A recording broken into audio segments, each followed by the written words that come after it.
Bonjour à tous, on revient aujourd'hui pour vous proposer un petit défi rigolo qu'on avait envie de faire avec mon fils. Donc vous proposez une recette de purée basique, mais vous montrez qu'en 20 minutes, chrono à l'appui, puisqu'on a décidé de mettre le chrono en route, vous montrez qu'en 20 minutes on peut faire de la purée pour 4-5 personnes, puisque là on a 1 kg de pommes de terre, donc selon l'accompagnement que vous faites, enfin selon le plat que vous faites avec, ça conviendra. Donc il nous faut des pommes de terre, du lait, du beurre. Pour les quantités de lait et beurre, je sais pas, je vais peser au fur et à mesure ce que je mets et je vous dirai à la fin ce qu'il en est. Ensuite, bien sûr, une casserole d'eau qu'on va mettre à chauffer donc à fond sur la plaque. Hop, et qu'on va couvrir. Voilà. C'est parti, j'enclenche le chrono. Hop, et on y va. Donc ici j'ai des économes nouvelle génération, c'est-à-dire que celui-ci permet d'éplucher très rapidement. Et le rouge est en fait un économe qui sert essentiellement à enlever la peau des tomates. Donc c'est un truc très efficace, qui épluche très bien. Ce qui permet quand même de gagner du temps.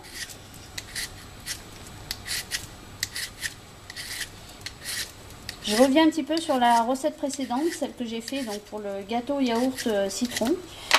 J'avais pas précisé dans la vidéo que c'est évidemment un yaourt que vous pouvez faire dans plein d'autres saveurs. C'est-à-dire que si vous voulez mettre par exemple de l'orange à la place du citron, c'est possible. À ce moment-là, vous utiliserez un yaourt sur une base vanille, c'est-à-dire un yaourt au lait entier style la laitière à la vanille, et à ce moment-là ça vous permettra de l'aromatiser comme vous voulez. Par exemple en rajoutant effectivement de la gousse de vanille dont vous aurez retiré les graines, que vous pourrez mettre dans la préparation, ou de l'arôme vanille liquide. Vous voulez le faire à l'orange, il n'y a pas de souci, vous estez une orange et vous mettez du jus d'orange. Donc voilà, ça vous permet de l'aromatiser à ce que vous voulez. Comme vous voyez là, en je pense moins de 2 minutes, puisque le chrono on est à 1 minute 30, on aura épluché 4 pommes de terre, 4 belles pommes de terre, puisque je les ai pesées. En tout on en a pour 1 kg et 30 grammes. Voilà, donc là maintenant je vais les couper. Alors le but du jeu évidemment c'est de les couper en petits. Alors celui-ci il marche pas bien. Hop, j'en prends un autre. Donc il faut vraiment les couper en petits morceaux pour évidemment avoir une cuisson plus rapide. Hop. Ça, on va bien. Donc vous voyez, il faut avoir quand même des bons couteaux. Ça vous permet quand même de gagner du temps. Moi j'aime bien les acheter chez nos amis suédois. J'ai pas de couteau céramique parce que je trouve qu'ils cassent trop facilement, ils sont trop fragiles. Donc c'est des couteaux en inox, ils sont très bien, ils conviennent très bien. Ils sont très efficaces comme vous pouvez le voir. Voilà. Hop. Et c'est très rapide. Il faut juste s'organiser, tout préparer à l'avance. On a une résistante. Je vais essayer de ne pas me couper un doigt, ça serait dommage.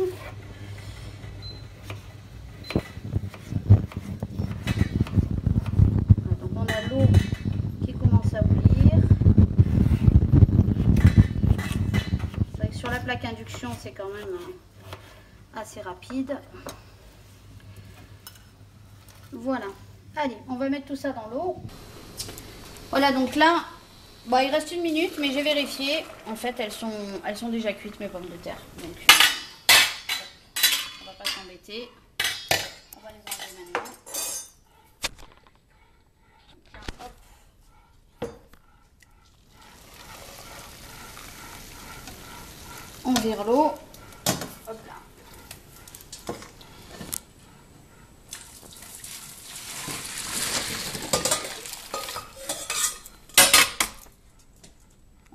Dans la casserole, hop, et on va pouvoir les écraser. Donc là, je sais pas trop en quantité ce que je vais pouvoir y mettre. Je vous dirai ça, je vous dirai après combien j'ai mis. J'ai préparé du beurre et du lait pour mettre dedans. Donc là, je les écrase vraiment au presse-purée basique. Et le fait d'avoir fait des petits morceaux, comme vous voyez, ça permet d'écraser très facilement. Alors, ce qu'il y a de sympa dans cet accessoire-là, c'est que en fait, ça vous permet de faire un peu la purée comme vous la désirez. C'est-à-dire, vous pouvez laisser des morceaux de pommes de terre peut-être un peu plus gros si vous aimez ça. Ou alors vraiment tout bien écrasé pour vraiment avoir une purée qui reste quand même assez lisse.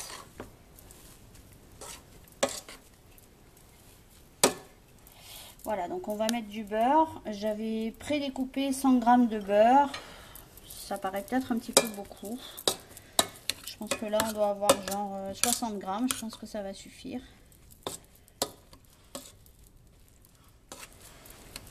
Hop. Donc là, on mélange bien.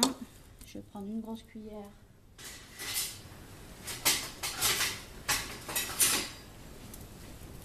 Plus facile.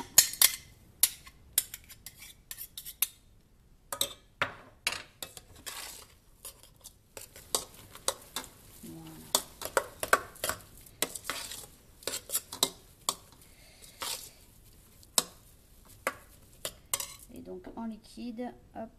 Là j'ai préparé 150 ml de lait. On va voir s'il en faut davantage.